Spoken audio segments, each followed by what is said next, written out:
Muy buenas tardes a todos. Les damos, señores, como siempre, la más cordial bienvenida a su programa con la doctora Controversia.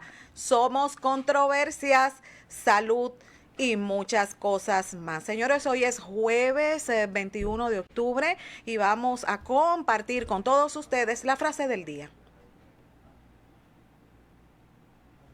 Solamente una mente educada puede entender un pensamiento diferente al suyo sin necesidad de aceptarlo.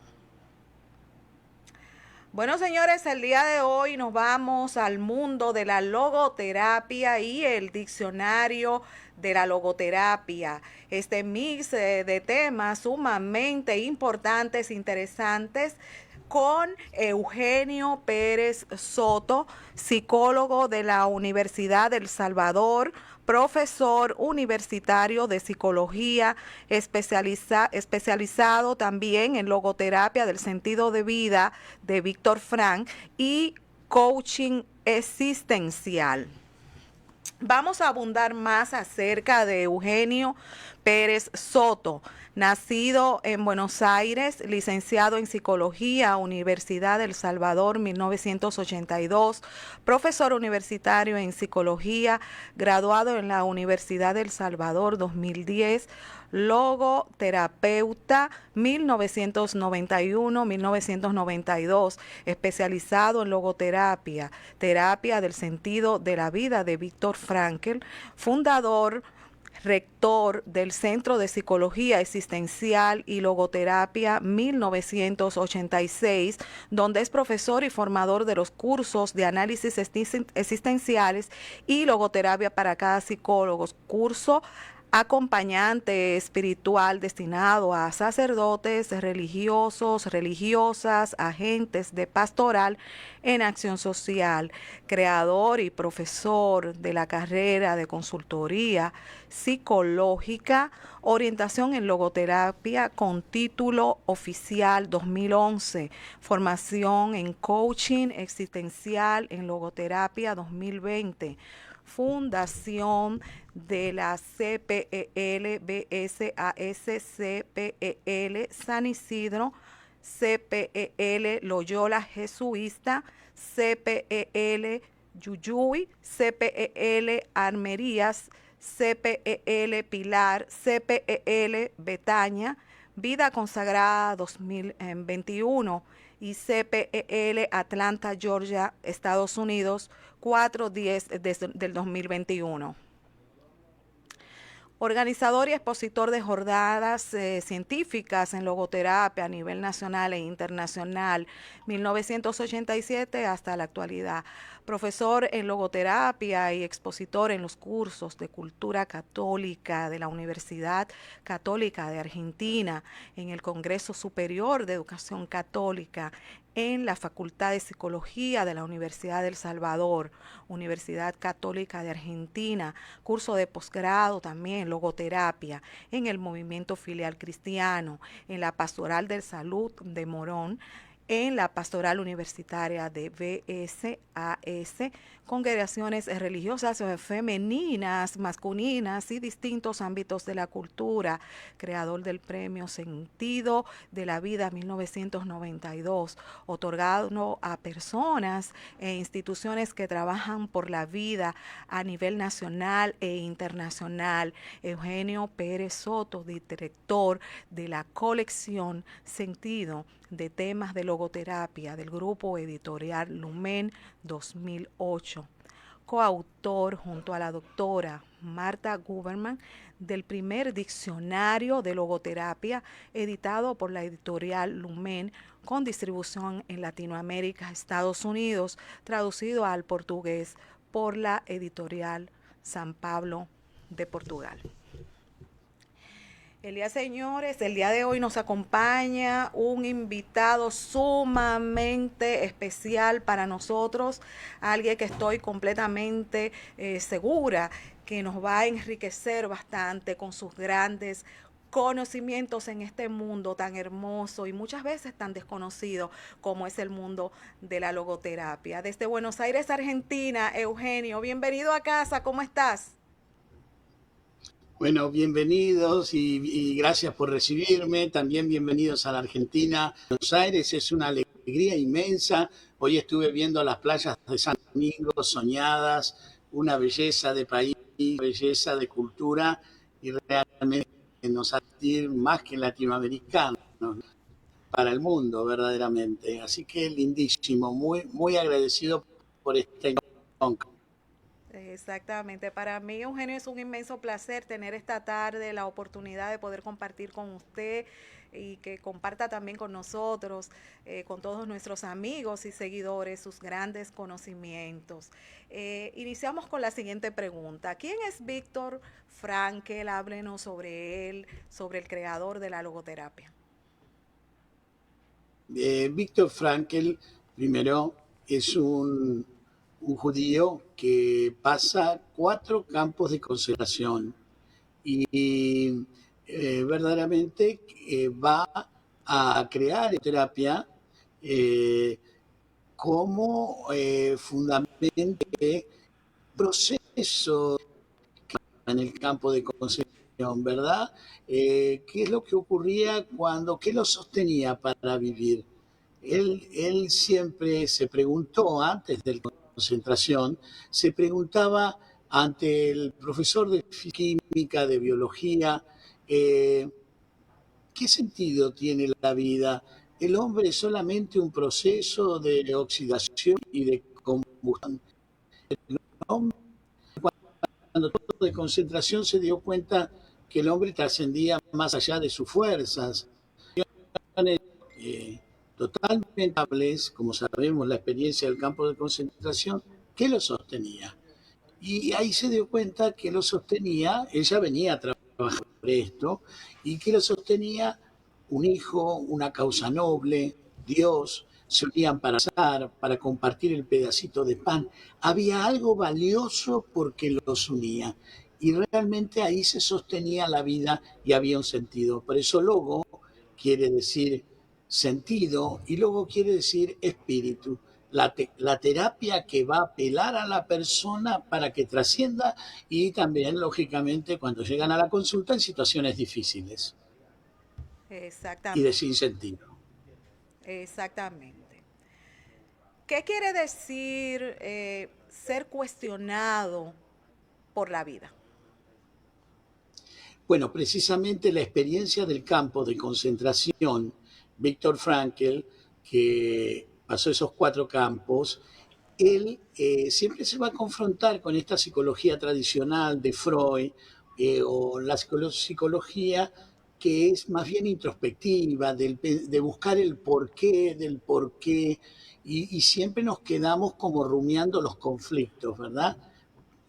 Frankl va a decir de este porqué, porque la vida nos está preguntando, ya la vida nos hace preguntas en cada situación. Ya no hay que hacerle más preguntas a la vida diciendo, ¿por qué a mí? ¿No? Sino que la vida me está preguntando, ¿qué vas a hacer? ¿Qué actitud vas a tomar? Y ese es el giro copernicano que era Ángel, ¿no? Donde de ese preguntarle a la vida por qué, sino ser cuestionados, tener que dar una respuesta. Voy a tener que trascender y dar una respuesta. Ese es el gran aporte de Víctor Frankl. ¿eh? Hacer ese giro interior y no quedarnos replegados interiormente con eso, ¿por qué y por qué me tiro dentro de uno? Y si bueno, le pregunta, ¿qué quiere decir esto? ¿No? Exactamente. Tomando en cuenta, señor Eugenio, sus consideraciones, ¿qué significa estar llamado por la libertad? Bueno, una de las características fundamentales de la persona humana es que la persona está creada a imagen y semejanza de Dios. Y la característica fundamental de la persona es la libertad. La libertad, la capacidad que de decidir. Y con dos condicionamientos más, 2 características más de la persona. Libertad relación y diálogo. Es decir, yo puedo decidir y cuando decido es para el diálogo, para el encuentro. Por eso volvemos al concepto que estoy llamado a la libertad, porque estoy dialogando con la vida y puedo tomar una decisión ante ella.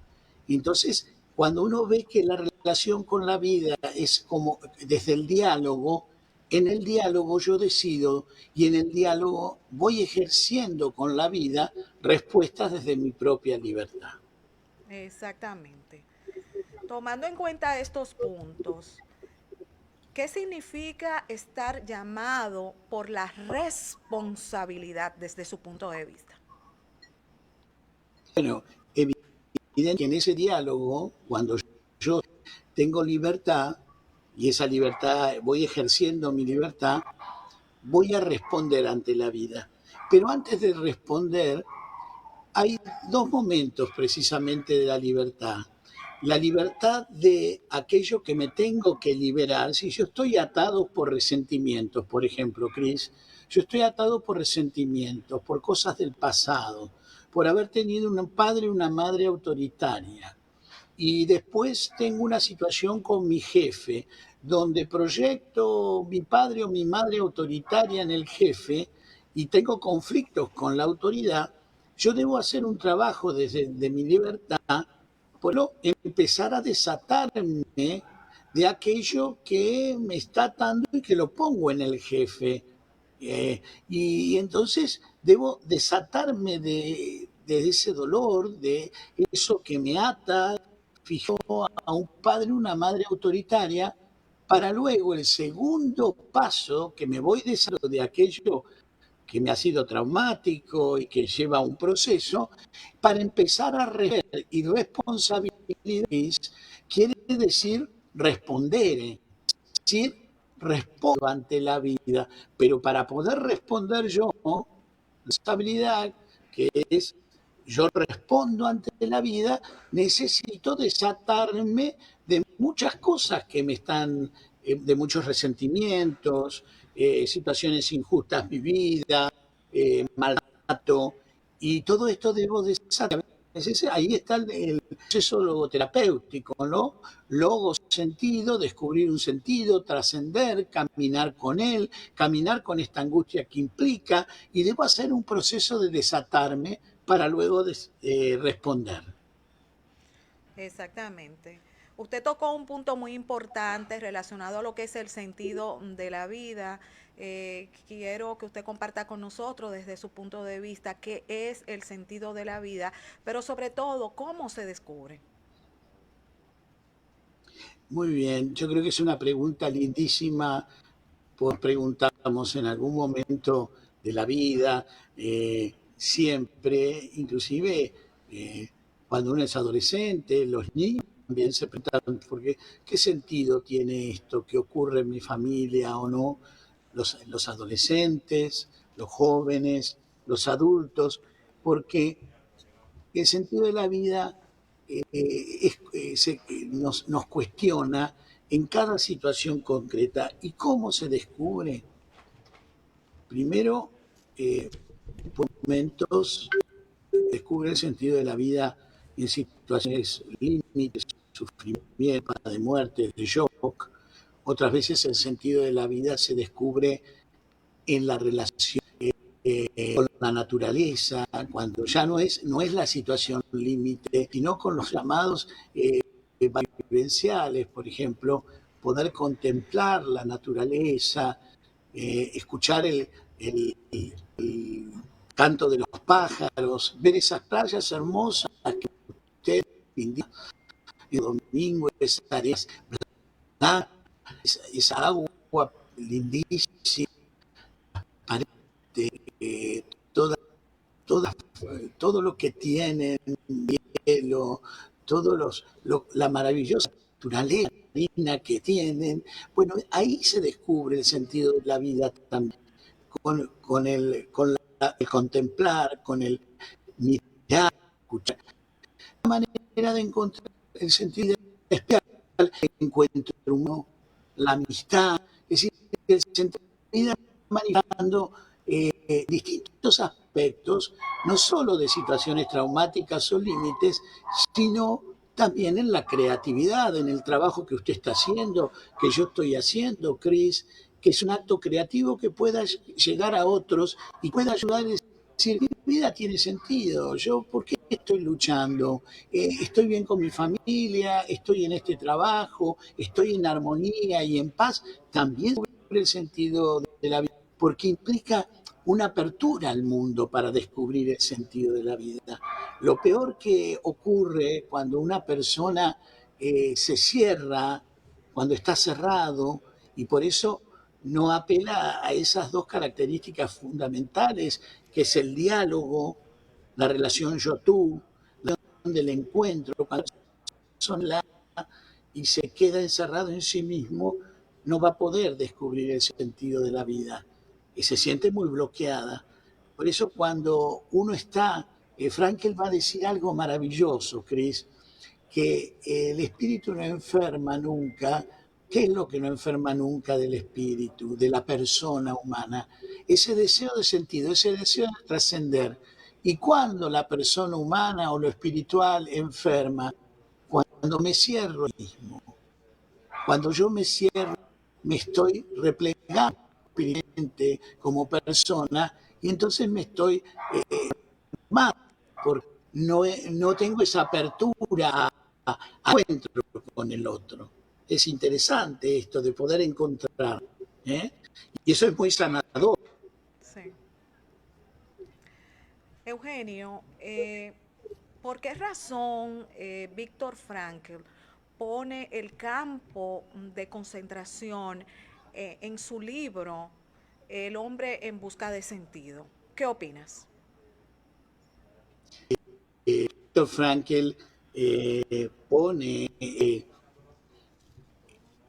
este tipo, primero se llama psicólogo en de concentración y es el hombre de sentido. Cuando él sale del campo de acción, contra tres secretarias, tuvo semanas dictando toda la experiencia del campo, porque citó verdaderamente sacar esta experiencia, que él como la llama, la experiencia de la cruz, una experiencia de mucho sufrimiento, que sí, y donde él quiere mostrar y testimoniar lo que él vivió, lo que él sintió como una experiencia. Él ya venía hablando del sentido de la vida, hablando que era el, el, el, el análisis existencial, el hombre, libertad, valores, el humanismo en la psicología, pero con el campo de concentración quería enseñar cuáles eran los pasos de una situación límite, los pasos cuando una persona está sufriendo. Y es muy interesante porque allí, en el campo de concentración, se podía, él pudo como mostrar y enseñar a la humanidad el sentido del sufrimiento, Chris. Y el sentido del sufrimiento, cuando una persona está en un sufrimiento confrontado con la muerte, la culpa o el sufrimiento mismo, el primer momento es el shock. Entonces, está mostrando en esa historia del campo de concentración el shock. Después del shock y del impacto del entrar en el campo de concentración, como en toda situación de sufrimiento, y él dice una cosa muy interesante, dice, me juré a mí mismo no tirarme a las redes del campo. Me juré a mí mismo, porque eran las redes electrificadas, estoy bajo shock, y una persona bajo shock, en una situación de sufrimiento, se puede suicidar. Y él dice, juré a mí mismo poder responder, ¿ves? Poder ante la vida, pero además en la situación límite la persona siente esa huida hacia afuera, hacia adentro y ese tocar fondo. Los pacientes llegan y dicen, estoy tocando fondo, no puedes, no puedo más. Eso dice Víctor Frankl, de las etapas del campo como un camino recorrido de las etapas del sufrimiento, que la huida hacia adentro es mayor desesperación, mayor angustia, hasta tocar el fondo. Y el tocar el fondo de la existencia es vivo o muero. Y tocar el fondo es cuando ahí, dice Víctor Frankl, entra la conciencia que nos ilumina como sentido de la vida, y ahí es donde escucho la trascendencia que me ilumina el valor de la vida y digo, quiero vivir y quiero salir. Y ahí aparece la libertad. Y ahí aparece cuando en la desesperación, en la angustia del sufrimiento, muchas personas vienen a la terapia y golpean la terapia, la puerta del logoterapeuta, porque han tocado fondo, porque están sintiendo el sinsentido, la desesperación, la angustia de la nada, y están tocando ese fondo que es vivo o muero, quiero vivir, me tiro ante las redes del campo para suicidarme o quiero vivir, y ahí busco ayuda, golpeo y ahí aparece la libertad. Exactamente. Eugenio, entonces tomando en cuenta todo esto, ¿cómo nosotros, cómo explicar, cómo sabemos cuál es la dimensión espiritual en el hombre? La dimensión espiritual en el hombre, para Frankel, está en el libro, por ejemplo, en el libro El hombre doliente, donde están todos los fundamentos antropológicos y filosóficos. Hay una obra lindísima de Frankel, dice, la dimensión espiritual, nosotros sabemos que tenemos la dimensión biológica y psicológica, pero la dimensión espiritual, Frankel va a ser directo, se entiende desde la fe, porque es la dimensión de persona. Y la dimensión de persona, dice él muy claramente, o se considera al hombre imagen y semejanza de Dios, o hacemos una caricatura del hombre. Así como hoy le da de importancia a la libido, bueno, Frankel dice, bueno, señor Freud, usted le da importancia a la libido, el, el fundamento y motor de la vida. Bueno, yo le doy la fundamentación y el motor de la vida a la persona humana. Y esa persona humana, que es la persona humana creada a imagen y semejanza, donde está esta dimensión espiritual. Pero la dimensión espiritual de la persona que trasciende, como dijimos, en la contemplación de la naturaleza, en el arte, en la amistad, en la pareja, en la familia, en los vínculos, en la creatividad. Es decir, la dimensión espiritual se va dando y se va plasmando en el encuentro humano hasta, como él lo habla, que dice, la dimensión espiritual se encuentra en el sentido, en el suprasentido, un nivel más alto, filosófico, existencial, y el sentido último para Frankl, que es Dios, o el hombre en relación con la conciencia que ilumina su vida. Es decir, la trascendencia espiritual abarca distintas dimensiones, ¿eh? Y cada uno va a saber hasta dónde llegar, a la dimensión filosófica, y a la dimensión del arte, a la dimensión de lo religioso. Y hay otro libro, Chris, muy lindo, que es La presencia ignorada de Dios. Y para Frankl, en su tesis doctoral filosófica, nos habla de presencia ignorada de Dios. A Frankl interesa si vos crees o no crees, porque Dios está en tu existencia y te va guiando a la luz de la conciencia. Entonces, la dimensión espiritual, cada uno llegará en su propia búsqueda donde llega. Y eso es inmutable. Lo importante es que pueda amar, porque ese es el fin de todo hombre, el Exactamente, amor. exactamente.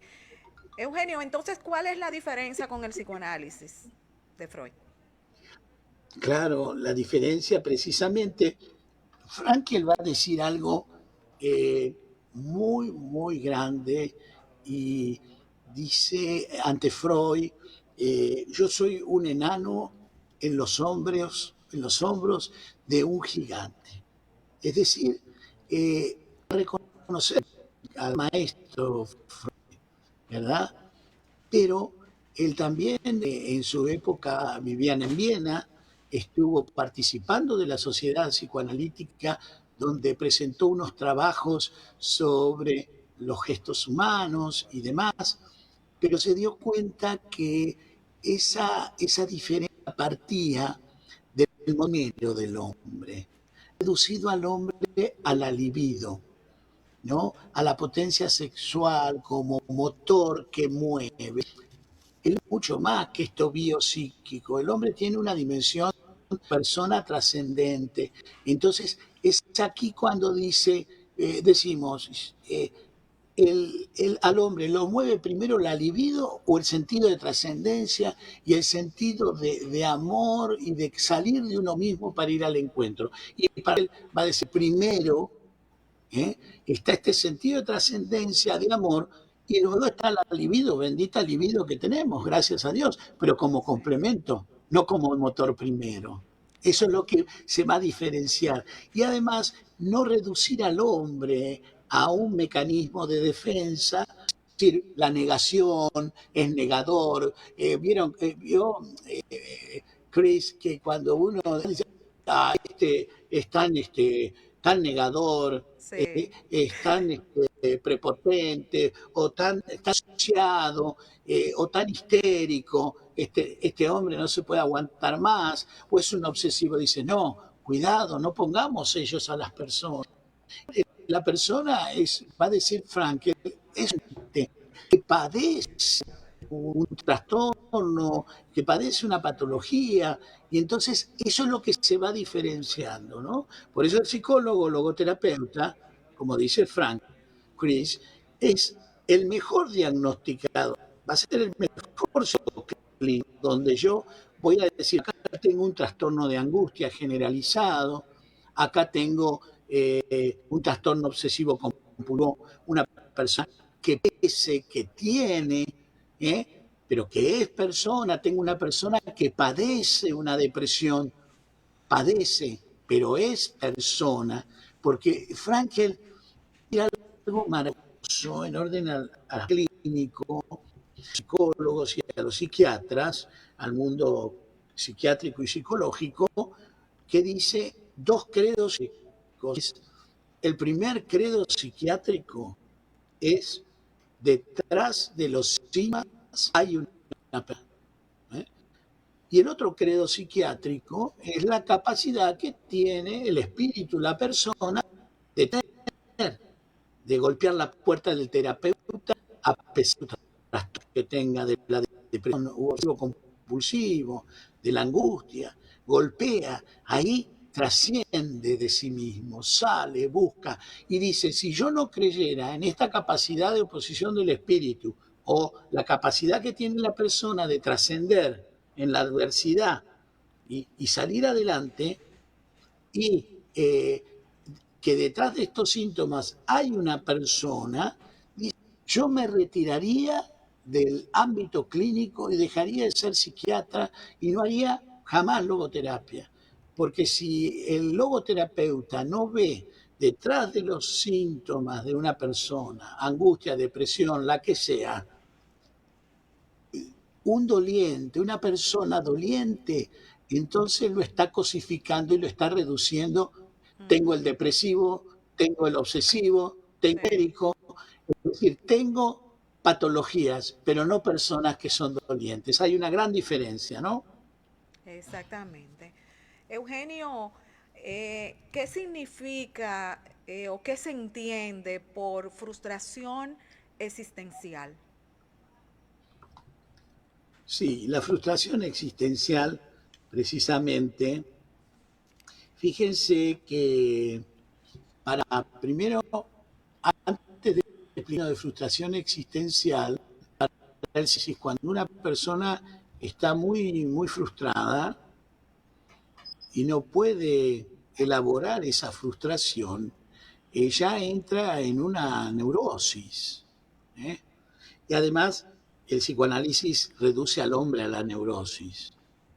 Todos neuróticos, va a decir Freud. En cambio, Frankl va a decir, todos somos personas y podemos ser. un trastorno o una neurosis. Entonces, Frankel va a usar este término frustración, pero frustración existencial, diciendo que esa intencionalidad de relación con la vida, ese vínculo de descubrir algo valioso para mí en mi vida,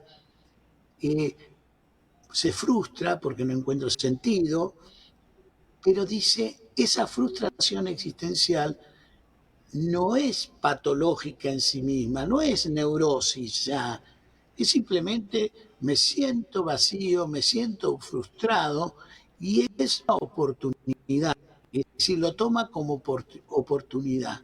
Es decir, que puedo tener la oportunidad con esa frustración existencial y no es generadora de patología, pero si se instala, obviamente, es posibilidad para el cambio. La frustración me va a mover existencial a buscar el sentido.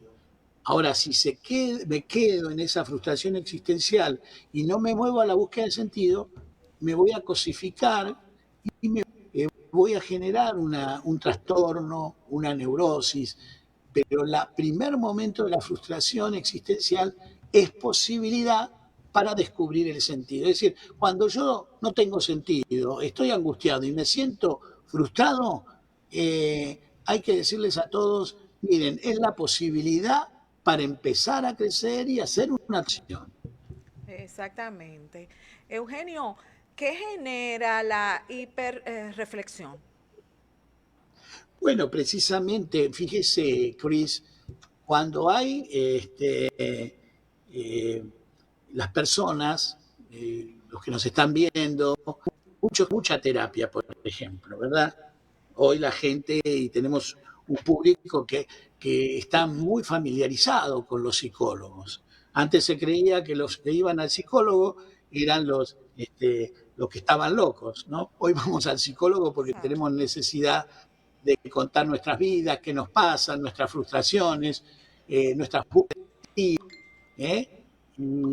Y podemos entender que eh, el, el proceso terapéutico se hace en orden a un crecimiento interior, ¿verdad? A ese crecimiento interior que uno tiene como persona y ahí está la búsqueda del proceso de búsqueda. Y cuando las personas que vienen con mucha terapia encima o que se pasan, ¿qué es hiperreflexión? Quiere decir intelectualizamos, hablamos, y porque me pasó esto, y me pasó aquello, y me pasó acá, y me pasó acá, y porque a mí cuando me hicieron esto y pusieron acá, hacemos, y claro, porque esto, hace todo un término y una hiperreflexión donde él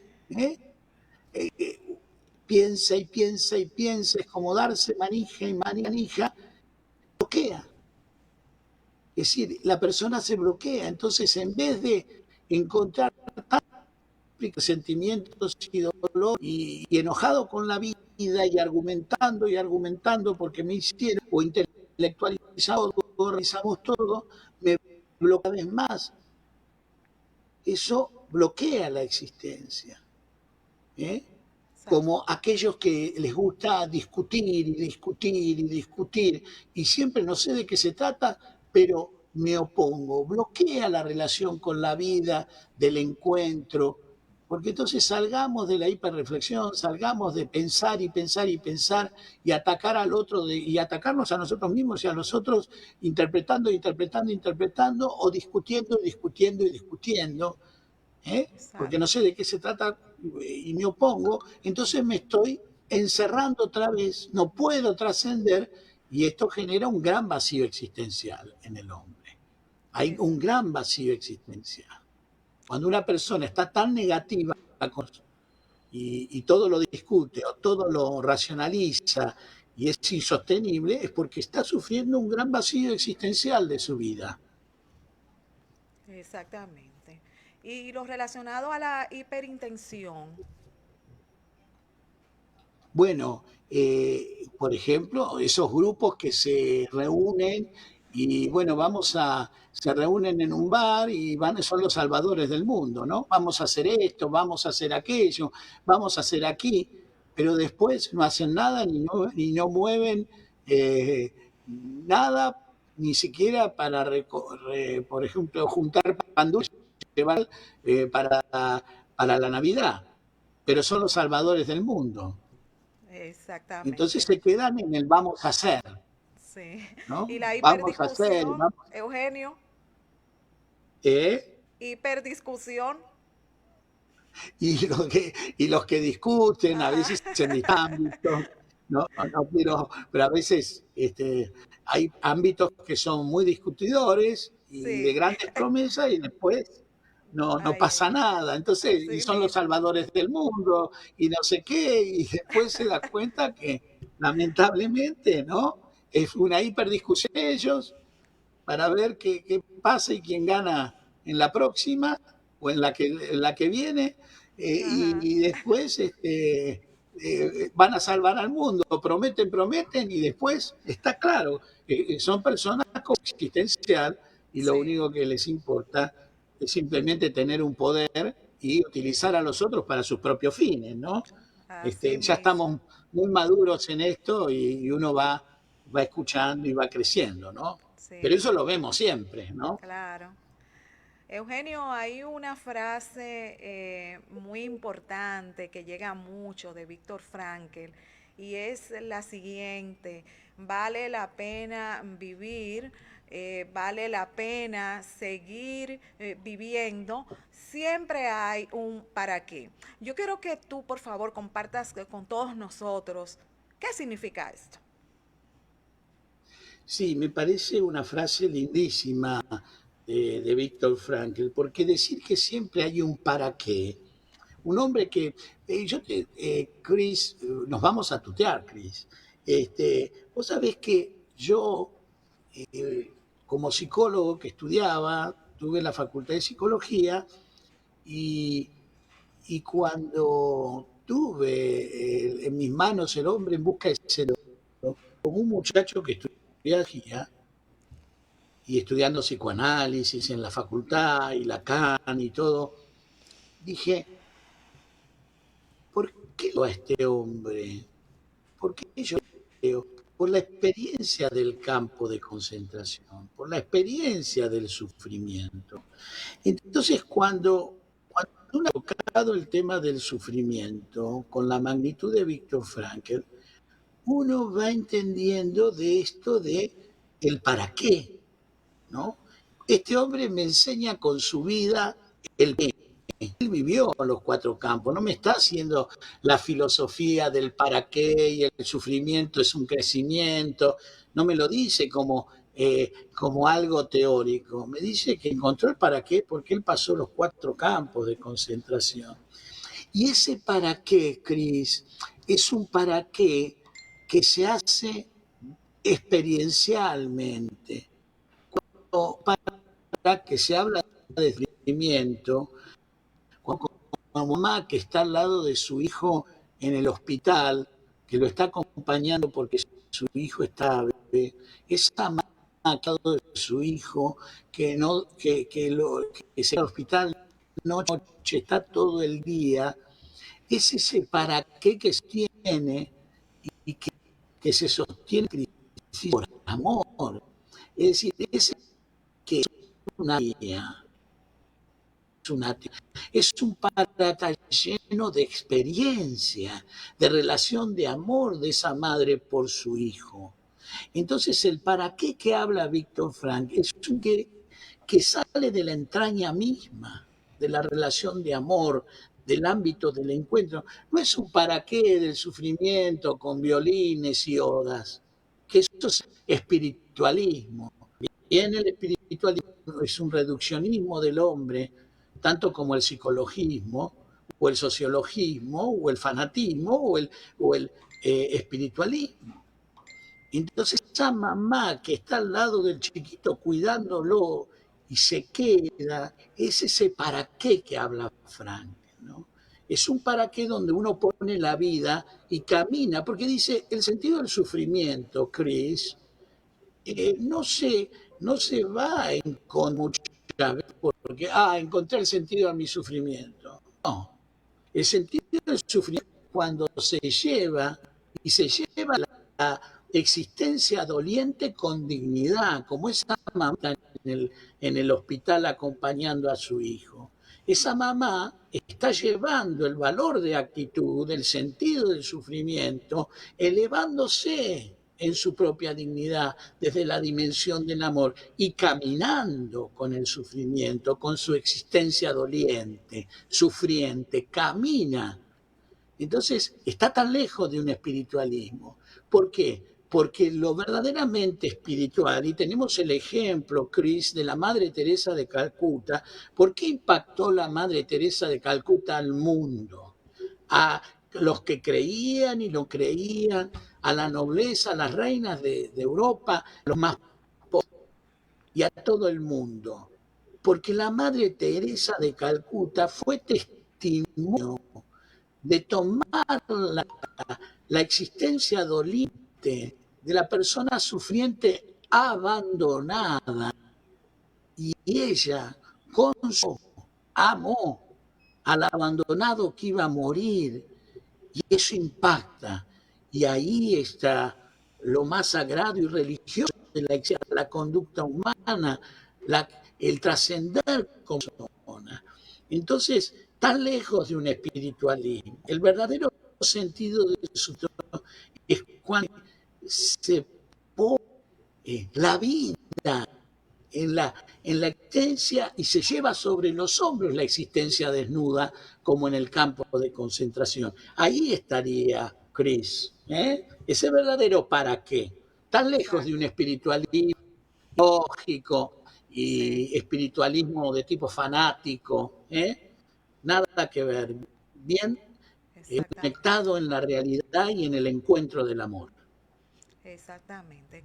Eugenio, ¿cómo se realiza ese encuentro entre pues, lo que es el paciente y el logoterapeuta? Lindísima la pregunta, Chris. Primero, la logoterapia es una terapia existencial, que quiere decir una que apela a la persona, existencialista, desde aquí y ahora, en relación con la vida, ¿eh? Y terapia trascendente. Y el psicólogo, soy psicólogo, recibe a la persona cuando estoy recibiendo a la persona, primero voy a estar recibiendo a una persona doliente, a una persona que sufre, una persona que llega con muchas heridas. Yo, eh, el encuentro logoterapéutico es un lugar de respeto y un ámbito sagrado de relación con la vida, con el otro. Porque el logoterapeuta, el logoterapeuta recibe al doliente, este sufriente, para primero escuchar, una actitud de escucha, tener una actitud empática, de ser recibido, recibido desde como persona y desde un lugar afectivo. Sos viendo en este encuentro, te quiero acompañar y te quiero escuchar para que puedas ir descubriendo tus sentidos.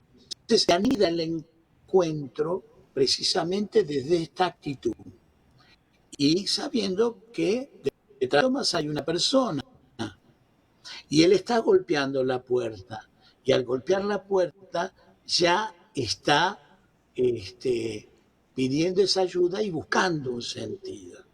Y en ese proceso, como todo encuentro, traerá un motivo de consulta, esto que le aqueja, que le duele, lo que ha vivido, y juntos vamos a ir a través del encuentro. Frankel llama ese autodistanciamiento de darse cuenta en situación de lo que ha vivido, de lo que le pasa, hasta poder ir descubriendo ese sentido, pero en un primer momento la persona que llega no tiene claro qué le pasa y qué sentido tiene esto. Y a veces hay que hacer procesos donde tenemos que ver la historia personal, después ver, enfocar a veces un poco en el pasado para llegar a este presente, y de este presente, porque la logoterapia se centra en el aquí y ahora, para luego de la experiencia de pasado, en este presente donde enfoca la logoterapia me proyecto al futuro, ¿no? Y es todo un proceso y va descubriendo el ámbito de encuentro, el sentido de aquí y ahora, y que se llama crecimiento, proceso, todo un proceso, y el sentido va a ir apareciendo. Exactamente. Eugenio, desde tu punto de vista, ¿cómo entiende Víctor Frankl cuando hablamos de estas situaciones límites? Sí, y Frankel cuando habla de la situación límite, dice, la situación se está hombre contado en la situación de precisamente el sufrimiento, la culpa y la muerte. Y él va a decir con respecto a la situación límite, en donde en su reflexión va a transformar el sufrimiento en crecimiento. ¿Qué palabra crecimiento? Porque implica un crecimiento que se va haciendo día a día, proceso, no es como una que crece, ¿verdad? Una planta que crece va a tener sus tiempos, ¿eh? Hay que regarla, hay que cuidar, y transformar el sufrimiento en crecimiento no es de un día al otro. Es como caminar con la existencia doliente e ir creciendo e ir trascendiendo, ¿verdad? Después, la culpa, dice, transformarla en la situación límite en una reparación. Pero Frankel nos va a hablar de dos tipos de culpa.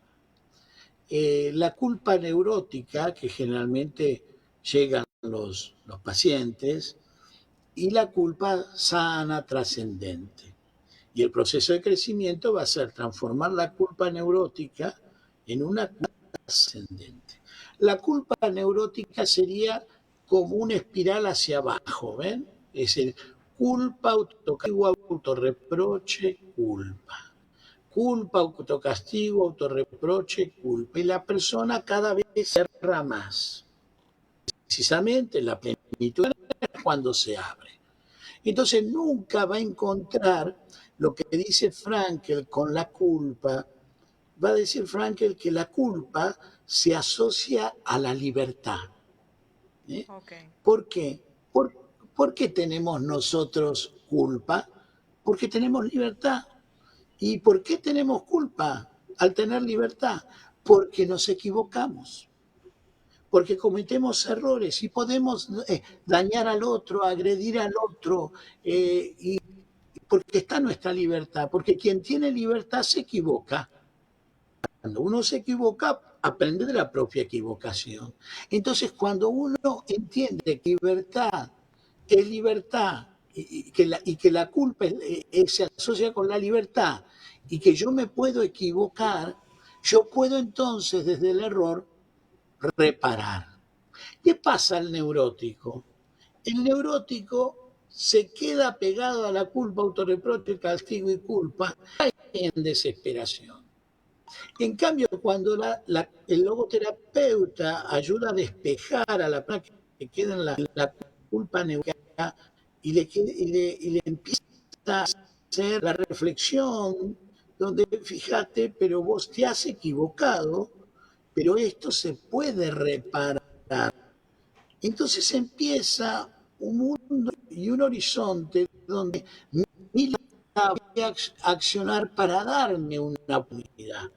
Las personas que se quedan en la culpa neurótica son esas personas que quedan atrapadas en su propio castigo y quieren vivir así. En cambio, la culpa sana que se asocia a la libertad y al error, es darse la oportunidad para la reparación. Entonces, el espiral, en vez de hacia abajo, que sería culpa, autocastigo, autorreproche, culpa y la decepción, tendríamos este espiral hacia la culpa, libertad, reparación y una nueva oportunidad. Y entonces cuando me vuelvo a equivocar, libertad, me equivoco, siento culpa y puedo reparar. El círculo, el espiral iría hacia arriba, a la plenitud. Y esa espiral se abre cada vez más al encuentro con el otro. Y ese como el espiral de la culpa neurótica se cierra cada vez más y pierdo la relación yo-tú del ámbito del encuentro. ¿Ven? Yo Sí, pierdo esa relación yo-tú. Y cuando yo corto, Chris, la relación yo-tú de ámbito del encuentro, cuando la persona se neurotiza.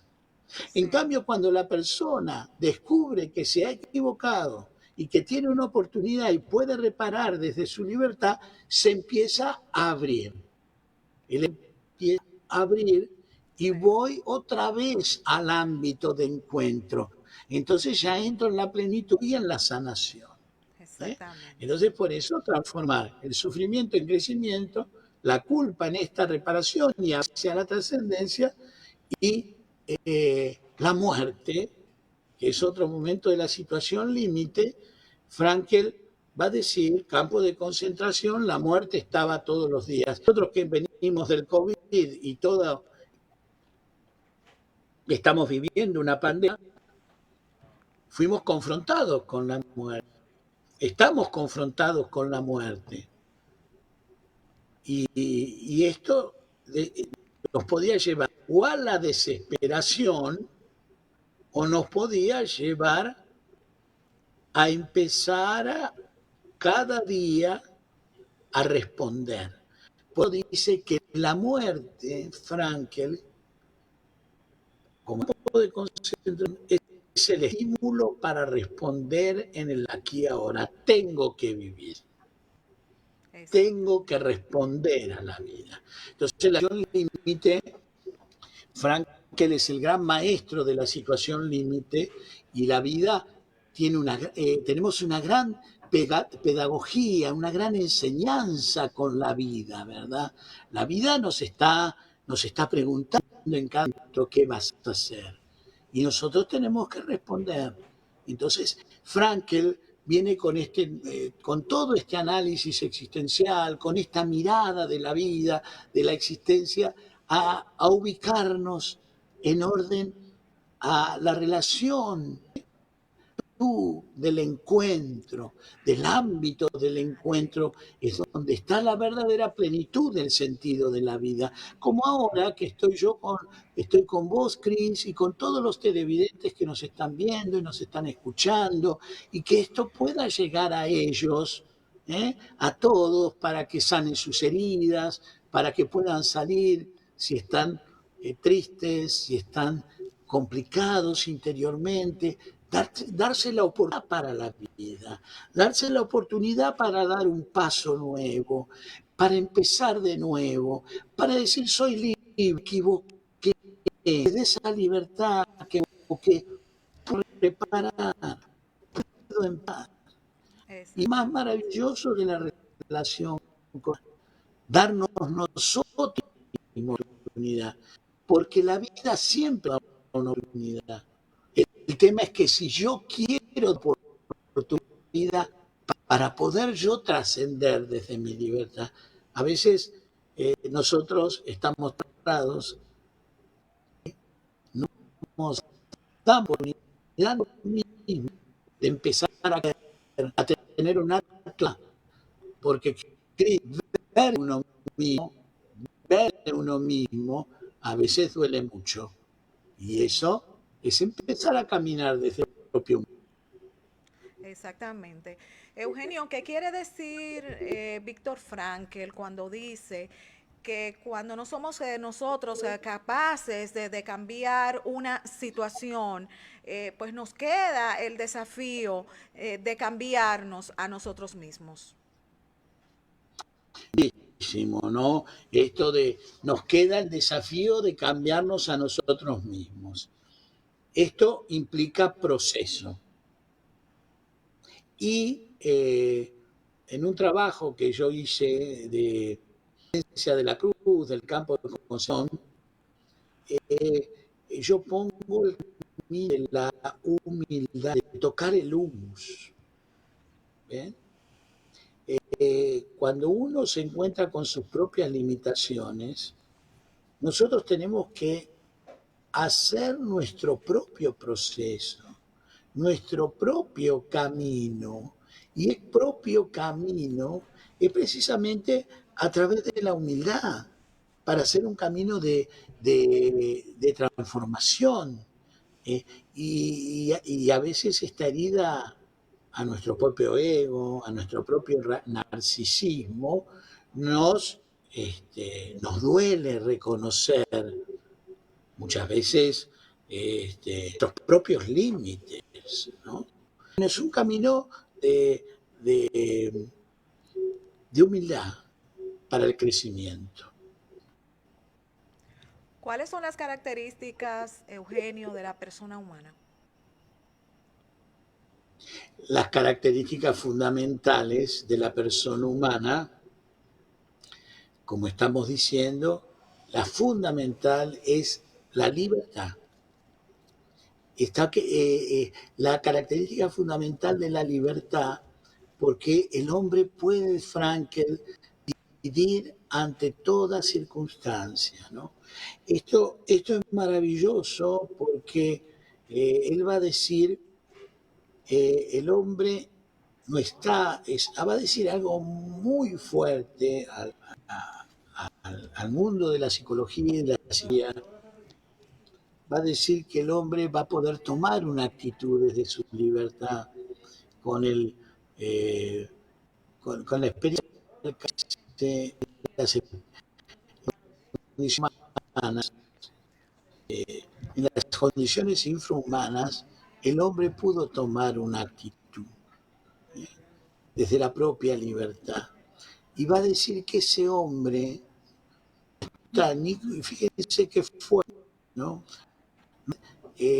Determinado por lo biológico ni lo social, sino ni lo psicológico, sino que está solo condicionado porque va a poder tomar una actitud. Y acá podemos decir que la actitud, bien, vemos personas heroicas con grandes limitaciones que nos han dado ejemplo, un gran ejemplo de actitud. Y también vemos a padres que acompañan también a chicos con capacidades diferentes, que le ayudan a descubrir una actitud, y que el amor de esos padres sostiene también a esos niños para que puedan ellos también descubrir una actitud trascendente. Es decir, el hombre simplemente está condicionado y puede trascender en ese amor para descubrir una actitud. Y esto es muy grande porque el hombre está condicionado y no determinado. Y a veces, para sentirnos condicionados, también necesitamos la ayuda de los otros en esa capacidad que tenemos de posición del espíritu, se vivió en el campo de concentración. Y maravilloso, ¿no? ¿Y qué orgullo voy a tener? Es una decisión que yo tomo. Es una decisión estudial, no es que se tengo que vivir y voy a salir y quiero salir adelante. Y hay muchas emblemáticas en la que nos dan muchísimo ejemplo Sí. de esta actitud trascendente ante la vida. Exactamente. ¿Nos puedes explicar, Eugenio, lo único e irrepetible de cada persona? Esto es más lindísimo de Frankel, ¿no? Porque al pensar que cada persona es única y irrepetible, Primero, no estamos hechos en series, eso sería terrible, ¿no? Entonces, cada persona es única y irrepetible. Esto nos está hablando precisamente de lo singular y lo propio. Y él habla de un filósofo judío del siglo IV antes de Cristo que dice, si no lo hago yo, ¿quién lo hará? Si no lo hago ahora, ¿cuándo lo haré? Y si lo hago para mí mismo, ¿quién soy yo? ¿No? Como digo, si yo no lo hago ahora, esta situación, este es el momento. Y si lo hago yo, y si no lo hago yo, ¿quién lo hará? ¿Quién lo hará? Yo lo tengo que hacer. Persona única y irrepetible. Y si lo hago solo para mí mismo y realmente soy un egoísta, tengo que hacerlo para trascender. Y en este planteo, que si no lo hago yo, ¿quién lo hará? En el proceso logoterapéutico, en el encuentro logoterapéutico, entender que la persona es la que va a tener que, que responder y que verdaderamente es un proceso único y singular. Por eso el logoterapeuta va a tener que esta capacidad de flexibilidad ante las distintas personalidades, los modos de ser que llegan a nuestra conducta. Es decir, que Frankl está totalmente en contra que el logoterapeuta trabaje con un método, ¿eh? Y ese método lo aplica a todos por igual. Eso sería hacer la psicología en serie, como en supermercado. No, el logoterapeuta tiene que ser alguien que va a estar con el arte de descubrir al otro en su personalidad, en su singularidad irrepetible, para poder ver en esa persona única y irrepetible cómo motivar para que pueda trascender y las técnicas que como logoterapeuta yo voy a aplicar son técnicas que van a estar adecuadas en función del paciente que yo tengo según sus características de personalidad o de la personalidad que tenga o características naturales. A algunas personas les va a gustar dramatizar la escena y en el consultorio le pongo la CIA que dramatiable en la persona que tuvo el conflicto y vamos y le digo que hable y le pregunto qué siente. Otros traerán por escrito lo que les pasó y reflexionemos desde lo que vio. Exacto. Otros a poder expresar sus vivencias y centrar ese mundo vivencial y lleno de matices afectivos que a veces se vuelve y se queda polarizado, ir haciendo un autodistanciamiento para poderse ver en situación. Entonces, el encuentro logoterapéutico se vuelve muy dinámico. ¿Por qué? Porque tenemos siempre a una persona única y irrepetible y Sí, siempre va a ser en el encuentro logoterapéutico un descubrir al sí, otro. sí, Como logoterapeuta voy a descubrir a este paciente cómo, cómo piensa, cómo siente y cómo vive, cómo actúa.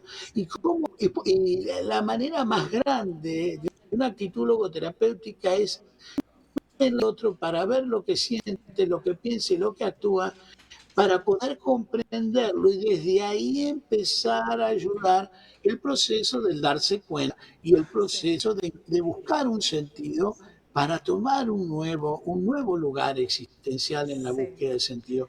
Por eso es el logoterapeuta en su mayéutica de dar a luz, la mayéutica en ese trabajo como parir sentido, Eugenio, como las partes. Eugenio, por razones de tiempo hemos llegado al final del programa.